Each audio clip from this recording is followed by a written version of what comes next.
ask me why I stayed, and I talked about that in the last video. I mean, you love people, and we want government to make a positive change. Martin Luther King wanted the government to change. That's good. You know, T.E. Lawrence helped the Arabs stop fighting with each other so the Turks would stop oppressing them. You know, I want to do something positive and constructive when I go places in the world. I don't just go someplace, get mad, run home. That's being negative.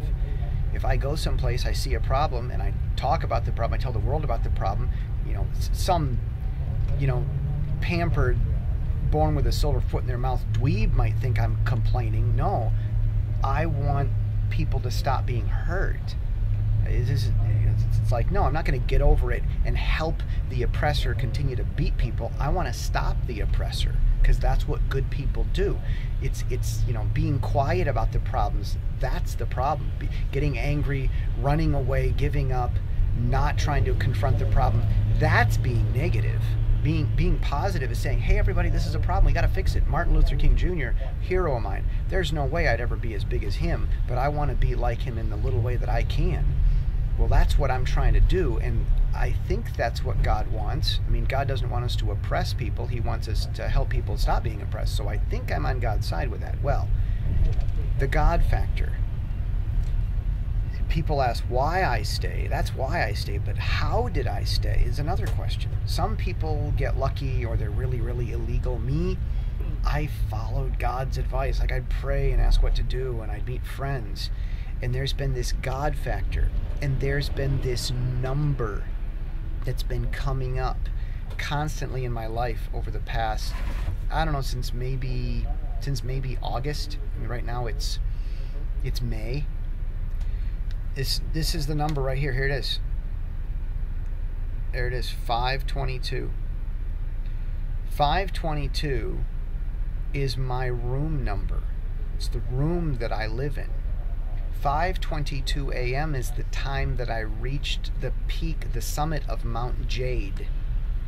And then later that day, 5:22 p.m. was when I splashed my foot in the water at sea level the same day. 5:22 is the time that my bus left this morning to go up to talk with immigration about this.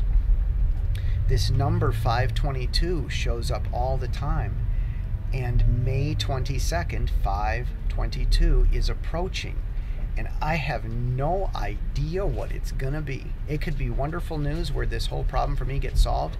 It could be where God, you know, sends something, you know, bad to Taiwan, like a typhoon, or, you know, God forbid, you know, a military conflict or something. I don't know. I mean, Old Testament, that's how God did it. But, you know, 522 could be something, but I don't know. This number keeps showing up.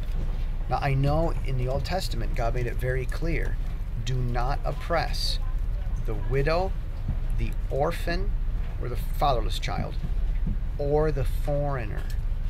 And Taiwan oppresses the foreigners. The blue-collar foreigners who come from East Asian countries, the Western foreigners who come from the West to do white-collar work. Taiwan's government oppresses the foreigners, and I saw it today myself. I mean, spending 25 minutes arguing with me on the phone in the lobby about how they didn't want to talk.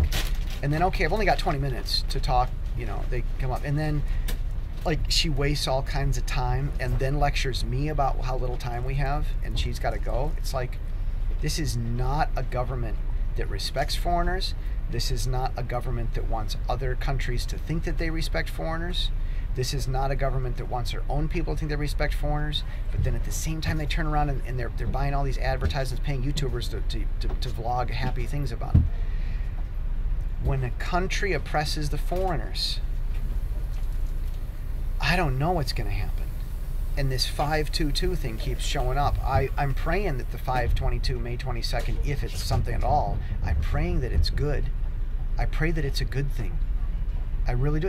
I mean, I'd really love it if something good happened on that day, but I don't know what. I only know that God's involved in it. You know, The same types of problem happen in any country, even America, where we don't govern foreigners well.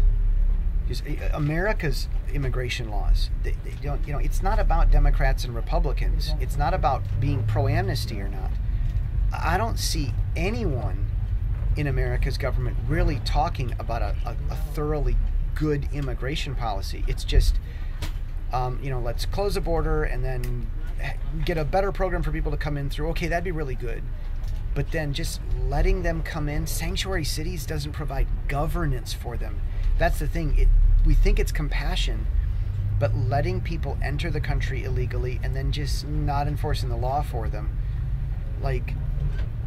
no, they're not happy. They have to have government doing its minimal job with them, and the illegal foreigners in America, they're oppressed just because they're lost in a system that doesn't recognize them.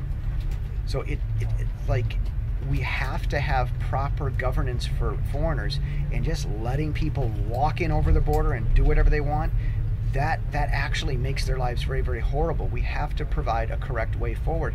And America is so busy fighting over how to do it this way or that way or some other way that they're not coming together to fix the problem. And the foreigners are suffering for it, even in America.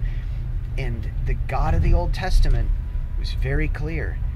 Do not oppress the foreigner. Don't oppress the widow, the child with no father, or the foreigner. And Taiwan and America both are countries that oppress the foreigners just by lack of good governance. 522 keeps showing up for me in my life, and I have no idea what it's going to be, but I'm praying that it will be as good as it possibly can be. We'll see if people will allow it to be good. It's really up to us.